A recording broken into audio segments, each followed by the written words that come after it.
नमस्कार, बहुत स्वागत है आपका। आप देख रहे हैं ग्रैंड धर्मास सन्मार्ग। कार्तिक का महीना शुरू हो चुका है और कार्तिक के महीने में स्नान दान की बहुत विधान है, बहुत महिमा है। पूरे कार्तिक माह अगर आप भगवान सूर्य को कुछ ना समझ में आए तो कम से कम 1 लोटा जल भी अर्पित कर दें तो आपके जीवन की तमाम मुश्किलों से आप सुरक्षित बाहर निकल आएंगे और कभी किसी चीज़ की कमी नहीं होगी। लेकिन अगर कुछ विशेष वस्तु डालकर जल अर्पित करें तो उसके परिणाम ही अलग होते हैं। आज हम आपको वस्तु डालने के बारे में तो बताएंगे ही, साथ ही सूर्य को जल देने का सही तरीका क्या है ये भी बताएंगे, क्योंकि जाने अनजाने कुछ गलती हो जाती है। ऐसा माना जाता है कि सूर्य को अगर नियमित रूप से जल अर्पित किया जाए तो आपके कुंडली के सभी ग्रह अच्छे फल देने लगते हैं, जीवन में मान सम्मान बढ़ता है, खुशियाँ आती है। और वैसे तो धार्मिक दृष्टि से रोज ही सूर्य को जल देने का विधान है।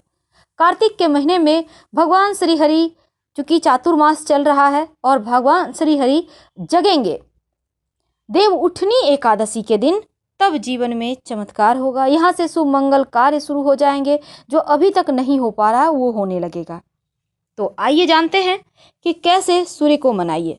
सबसे पहली बात तो आप भूल कर भी स्टील, इसके साथ ही शीशा, चांदी या फिर प्लास्टिक, ये 4 चीज़ों में जल अर्पित मत कीजिएगा सूर्य को। आप सबसे अच्छा होता है तांबा, नहीं तो पीतल या कांसे वगैरह का लोटा आता है, आप उससे जल अर्पित कर सकते हैं, कोई दिक्कत नहीं है। अब हम शुरुआत करेंगे। देखिए, दूसरी बात, बहुत सारे लोग रविवार के दिन दान करते हैं। तो रविवार के दिन दान, चूंकि अगर आपकी कुंडली में सूर्य मजबूत है तो दान करेंगे तो सूर्य को कमजोर करेंगे। अगर कोई किसी विद्वान से आपने अपनी कुंडली दिखाई है तभी दान कीजिए, वरना आप वैसे गाय को गुड़ खिला सकते हैं, कोई दिक्कत नहीं है। तो हम बात कर रहे हैं सबसे पहले, अगर आप कर्ज से फंसे हुए हैं तो लाल मिर्च के बीज लोटे में डालकर सूर्य को अर्पित करें तो कर्जों की समस्या से बाहर निकल आएंगे सुरक्षित तरीके से, और जीवन में कभी कर्ज का कष्ट आपको परेशान नहीं करेगा। अगर किसी ने आपका पैसा लेकर आप कोई बैठ गया है, आपको देना नहीं चाहता है, तो ऐसी स्थिति में भी रविवार के दिन से शुरू होकर करके लगातार 21 दिन तक सूर्य को लाल मिर्च के बीज डालकर जल में अर्पित करें तो आपका फंसा हुआ रुका हुआ धन आने के योग बनते हैं। और ये उपाय आप रविवार से शुरू कीजिएगा और कम से कम 11 बीज होना चाहिए। हल्दी, क्योंकि अगर आप विवाह नहीं हो पा रहा या वैवाहिक जीवन में कोई परेशानी है, तब पूरे महीने 1 चुटकी हल्दी डालकर भगवान सूर्य को अर्पित करें तो विवाह संबंधी तमाम मुश्किलें दूर हो जाती है। काला तिल, अगर राहु केतु शनि की परेशानी चल रही हो या फिर पितृदोष या फिर आपका किसी भी तरह का जीवन में परेशानी है, तब काला तिल डालकर अर्पित करें, सूर्य को जल दें तो आपको मुक्ति मिल जाती है। तो सूर्य देव जो साक्षात हैं, भूल कर भी कुछ गलतियां नहीं करना चाहिए। देखिए, सूर्य को सभी ग्रहों का अधिपति माना गया है, सूर्य से ही जीवन है और सूर्य ही मान सम्मान उच्च पद की प्राप्ति करवाता है। और सूर्य को अगर आप बेहतर बनाए रखें तो जीवन में सब कुछ प्राप्त कर सकते हैं। जब भी सूर्य को जल अर्पित करें, बस यूं ही अर्पित करना है, तो उसमें 1 चुटकी अक्षत, जिसको हम चावल कहते हैं, और आप सफ़ेद पुष्प या लाल पुष्प डालकर आप सूर्य को जल अर्पित कर सकते हैं। आपका मान सम्मान बढ़ेगा, जीवन की तमाम परेशानियों से आपको मुक्ति मिलेगी।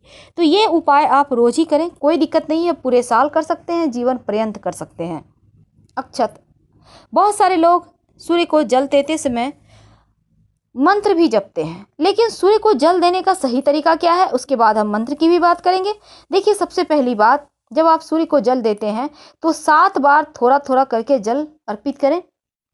और उसके बाद आप जब सूर्य को 7 बार थोड़ा थोड़ा जल अर्पित करें, इसके बाद आप 7 बार अर्पित करने के बाद 3 बार वहीं पर जहां पर आपने जल अर्पित किया है परिक्रमा कीजिए, फिर अपनी मनोकामना कहें।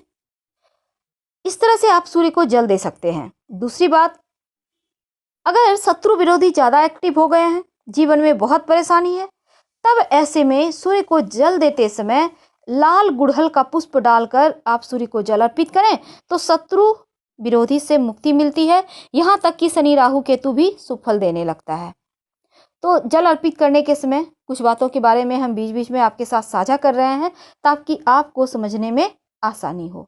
देखिए, जब भी सूर्य को जल अर्पित करें, दोनों हाथों से लोटे को पकड़िए, एकदम से सर से ऊपर उठाइए। अब पूरब साइड आपका फेस होगा। ऐसे जल अर्पित करें कि सूर्य की छनती हुई किरणें जल के माध्यम से आप तक आए और आपका स्वास्थ्य अच्छा रहे। सारी बाधाओं से आप मुक्त हो जाएंगे। तो सूर्य के मंत्र का भी जप करना चाहिए। आपको कुछ समझ में ना आए तो गायत्री मंत्र पढ़ सकते हैं। वैसे ओम आदित्याय नमः का जप कर सकते हैं। और अगर आप कुमकुम या फिर रोली डालकर सूर्य को जल अर्पित करते हैं, ज़्यादा नहीं, 1 चुटकी, आपका स्वास्थ्य अच्छा रहता है। स्वास्थ्य संबंधी समस्त बाधाएं समाप्त हो जाती है। अगर आप गुड़ डालकर, चीनी डालकर, मिश्री डालकर सूर्य को जल अर्पित करें तो जीवन में मिठास बढ़ता है। जीवन में हर तरफ से, चारों तरफ से खुशियां आती है। तो बहुत बार क्या होता है, आप लोटे में नहीं डालना चाहते, तब ऐसे में आप अगर ऐसे जगह में हैं जहाँ पर आपको रखने की कहीं व्यवस्था है, आप मंदिर वगैरह में डाल रहे हैं, छत पे डाल रहे हैं, तो कहीं साइड में आप गुड़ रख दीजिए। चींटी वगैरह खा लेगी और सूर्य को जल अर्पित कर दें किसी भी गमले में। यह सूर्य का मंत्र है। ओम मित्राय नमः, ओम रवये नमः, ओम सूर्याय नमः, ओम भानवे नमः, ओम पुष्णे नमः, ओम मारीचाय नमः, ओम आदित्याय नमः, ओम भास्कराय नमः, ओम आर्काय नमः, ओम खगये नमः।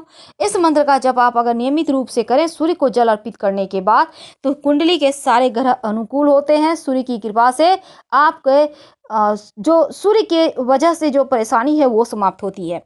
वैसे अगर आपकी कुंडली में आपका मंगल दोष हो, मंगल के कारण टेंशन हो, तब सूर्य को जल देने के बाद वहीं पर बैठकर आप हनुमान चालीसा का पाठ करें तो ज़्यादा अच्छा होता है, आपका मंगल दोष समाप्त हो जाता है।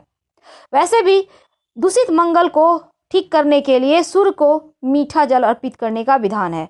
यानी जल में आप मिश्री डालकर सूर्य को जल अर्पित करें तो आपका कुंडली का मंगल दोष समाप्त हो जाता है। क्योंकि सूर्य संपूर्ण जगत को उजाला देता है, तो जल कब अर्पित करेंगे? सुबह सुबह सोकर उठने के बाद, जब यानी कि अर्ली मॉर्निंग तो हर कोई उठता है, तो आप सुबह 8 बजे के पहले ही कोशिश करें सूर्य को जल देने की, तो आपको ज़्यादा फायदे मिलेंगे। तो फिलहाल हम आपसे विदा लेते हैं। जानकारी अच्छी लगे तब लाइक कर सब्सक्राइब करें। हर हर महादेव। धन्यवाद।